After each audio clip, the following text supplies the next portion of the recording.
Literatura que se habla. Gladys en Éxitos.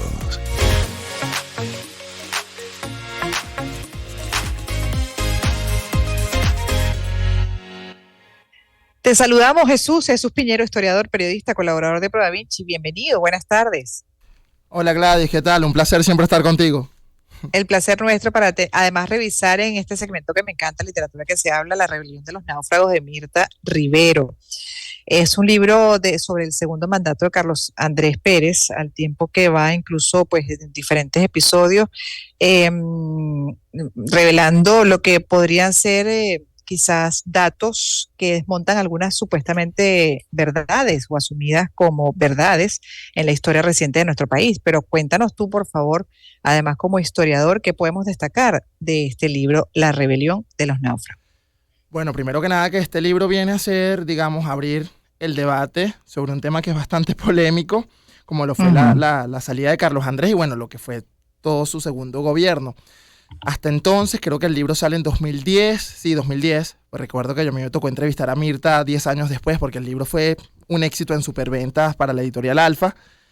Y nada, viene a romper un poco con la visión que se tenía o que se tuvo incluso en los años 90 sobre la salida de Carlos Andrés, ¿no? Porque Mirta parte de la idea de que fue una componenda política y no un triunfo de la democracia liberal o de las instituciones como lo sostuvieron varios historiadores en el momento. Por ejemplo, Manuel Caballero, que incluso hizo referencia a que la salida de Carlos Andrés había demostrado la separación de los poderes, que en parte también sí lo demostró, es un criterio propio, pero también el libro de Nelson Chiti Larroche, que se llama 250 millones, La historia secreta, que fue un libro sacado un mes después de la salida de Carlos Andrés, y que hablaba sobre ese tema. Entonces el libro de Mirta viene a ser eso, abrir una ventana para una nueva lectura sobre ese acontecimiento que de alguna manera nosotros somos hijos, o lo que estamos viviendo en este momento es hijo consecuencia. De ese. Absolutamente, sí. Total, es una consecuencia, por eso que también es interesante revisarlo contigo, además como historiador, como periodista, este libro y su contenido, donde como bien dices, pues asoma lo de la componente, pero yo creo que esas costuras se vieron desde siempre, ¿eh? Igual, cuéntanos básicamente hacia dónde apunta ella, como pues la caída de Carlos Andrés Pérez en su segundo mandato como resultado de una componenda en lo político-económico, quizás social. Sí, bueno, básicamente parte de la idea de que todos los sectores opositores o enemigos del presidente se unieron indistintamente de sus diferencias ideológicas, porque ves tanto a la extrema izquierda como a sectores mucho más conservadores, como por ejemplo el caso de Uslar Pietri o de los notables, que se aliaron, bueno, y en medio de la opinión pública, generaron un malestar en la población hacia la figura de Carlos Andrés, pese a que, bueno, por supuesto, en el año 89 el pueblo a través del Caracazo no pudo sacarlo, luego las intentonas golpistas del año 92 tampoco pudieron sacarlo, entonces al final fueron las instituciones, a través de una denuncia que introduce José Vicente Rangel. Él publica un artículo en el Universal donde dice que había un uso indebido de la partida secreta, que es una partida que es secreta y que utiliza el presidente. Era secreta, 250 millones que se usaron para ayudar también al gobierno en ese entonces de Chamorro, ¿no? Sí, de Violeta Chamorro en Nicaragua. Entonces, a partir de esa denuncia, donde incluso el abogado de Pérez era Alberto Sánchez Arteaga, era decano de la Facultad de Ciencias Jurídicas y Política de la Universidad Central de Venezuela, le dice, no puedes decirlo porque estarías también de alguna manera no cumpliendo la ley, porque se supone que es una partida secreta. Al final, el fiscal decidió llevar el tema a la Corte Suprema y la Corte Suprema el 20 de mayo de 1992 decidió, bueno, que el presidente cumplía con todo el perfil para llevarlo a un antejuicio para de ser mérito. enjuiciado. Sí, y luego el Congreso se pronunció al día siguiente, el 21, y terminaron eso. Carlos Andrés es el único presidente, eso es algo que me llamó la atención mucho de ese libro, pues lo va a entender, es el único presidente de la historia de Venezuela que ha salido de manera casi que institucional, o sea, es decir, las instituciones lo sacaron, el poder legislativo, el poder judicial, indistintamente si fue una componente o no, se pusieron al mismo nivel del Ejecutivo y lo destituyeron. Un país de tradición autoritaria, de tradición autocrática, eso llama la atención, porque da una lectura interesante. No es la democracia lo que estaba en crisis, eran los partidos políticos, porque la democracia más bien estaba dando síntomas de que las instituciones funcionaban. De hecho, también a mí me gustaría que habláramos de qué asoma ella, Mirta, estamos hablando de Mirta Rivero, que es la que hace la rebelión de los náufragos, sobre el segundo mandato de Carlos Andrés Pérez, y bueno, justamente ella asoma lo que eso habría sido supuestamente una componenda político-económica. ¿Por qué la componenda? ¿Qué asoma ella, además, como elementos importantes que habría motivado a una sociedad, en este caso, ¿no? De poder político y poder económico, a confabularse en contra de Pérez? Bueno, ¿Qué molestó de Pérez? sí, él venía arrastrando, bueno, problemas desde su primera administración, que fue muy estatista. Y claro, él también vende una idea en la campaña que es completamente distinta al programa que él va a implementar a partir del mes de febrero del año 89. Es decir, la gente que vota por Carlos Andrés Pérez en diciembre de 1988 lo hace por la Venezuela de los 70, por la Venezuela saudita, donde ese está barato, dame dos. O sea, es una Venezuela de eso, de la guerra del Yom Kippur, de mucho dinero. Y Pérez lo que viene es con un programa económico más bien de austeridad. Lo que establece es eso, una serie de medidas económicas a las que llamó el Gran Viraje y la oposición decidió llamar el paquetazo económico, y que terminaron por hacer tambalear al gobierno. Y a eso le sumas que la toma de posesión de Carlos Andrés Pérez en febrero de ese mismo año, bueno, fue apoteósica. Vinieron presidentes de América Latina, del mundo entero. Vino creo que el vicepresidente de los Estados Unidos, vino Fidel Castro. O sea, fue realmente un evento, un hito dentro de la toma de posesión, y por eso le llamaban la coronación de Cap.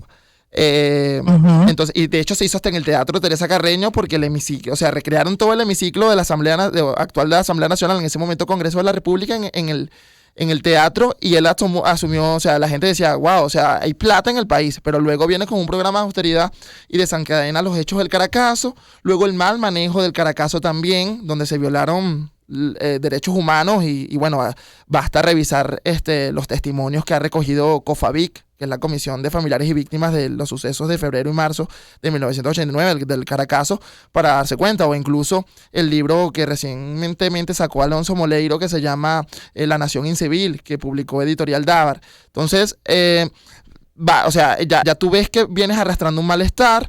Y si bien Venezuela daba síntomas de mejoría y de recuperación económica en los años 90, 91, y eso mismo lo dice Mirta en el libro, ya ves que en el año 92, bueno, ahora ya no es el pueblo, que fue una de las principales fuerzas o formas de hacer política en el siglo XX, sino ahora es el ejército, la otra forma, pero también termina fracasando, tanto el 4 de febrero como el 27 de noviembre.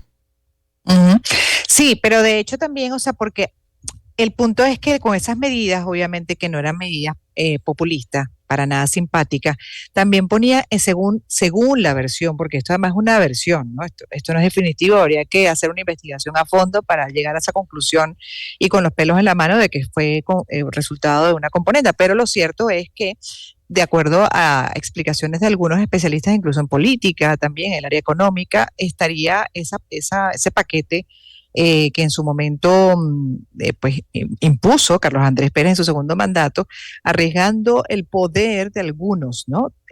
Claro. De hasta su misma organización política. Entonces, al final, bueno, todos se sintieron en riesgo, y que pudo haber sido ese el resultado. Claro, porque él desplazó al partido y le dio cabida a los que fueron llamados a los IESA Boys o a los Chicago Boys, que fueron esos tecnócratas que los acompañaron, entre ellos, bueno, Miguelito Rodríguez, toda esta gente que venía con otras ideas liberales, por supuesto, y del FMI.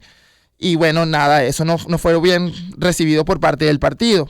Y bueno, nada, terminó con todo este tema. Claro, yo creo, porque, a ver, y esto es una apreciación personal, Gladys, pero a ver, sobre la destitución y el gobierno de Carlos Andrés Pérez se han manejado dos tesis: la de Nelson, que dice que fue un triunfo de las instituciones, y la de Mirta, que dice que fue una componenda. Yo creo que fueron ambas. O sea, yo creo que una no necesariamente excluye a la otra. Porque, a ver, hubo un triunfo de las instituciones porque el Poder Legislativo y el Poder Judicial se sobreponen al Poder Ejecutivo y demuestran eso, la separación de poderes. Pero también fue una componenda porque evidentemente hubo una oposición por parte de todos los sectores. O sea, Carlos Andrés Pérez era el chivo expiatorio que necesitaban los partidos políticos o la élite gobernante en ese momento para echarle la culpa de los males de la democracia. Sí, pero por eso también no sé hasta qué punto es un triunfo de las instituciones, ¿no? Porque que actúen así tampoco es lo debido. Claro, fue un triunfo exactamente. Sí. Celebro la independencia, exactamente. Sí. La separación de poderes, exactamente. con ese interés de fondo, la verdad es que no sé hasta qué punto Exactamente, sí, eso es lo debatible. que actúen así. Sí, sí, claro, no se sabe. A ver, también a lo que me refiero es que no sé si exactamente hubo tergiversación dentro del juicio. Lo que me refiero es que hubo, por ejemplo, a través de los medios, a través de la novela esta de Por estas calles, de los programas como Radio Rochela, hubo eso, una defenestración del presidente. En ese sentido creo que hubo una componenda, pero creo que a nivel legal se demostró que ni siquiera el presidente de la República está exento de ser investigado, pues. Claro, entiendo perfectamente el punto. Mil gracias por poner en el segmento literatura que se habla este libro y parte de lo que es el contenido que asoma Mirta Rivero con La rebelión de los náufragos, una supuesta componenda que buscó sacar esa élite político-económica al entonces presidente Carlos Andrés Pérez, buscó y logró sacar en su segundo mandato. La pueden leer, además este libro sigue estando ahí, como bien dice, parte de una tesis que pues invita a conocerla a fondo y entender mejor nuestra historia reciente. Porque lo que tenemos es una consecuencia, eso sin duda también. Absolutamente. Jesús, gracias. No, gracias Jesús a ti. Piñero, historiador, periodista, colaborador de Pro Da Vinci, 4 en punto de la tarde, despedimos la primera hora para Caracas, en unos minutos volveremos ya con la transmisión nacional. Escuchan Gladys en Éxitos hasta las 5 de la tarde.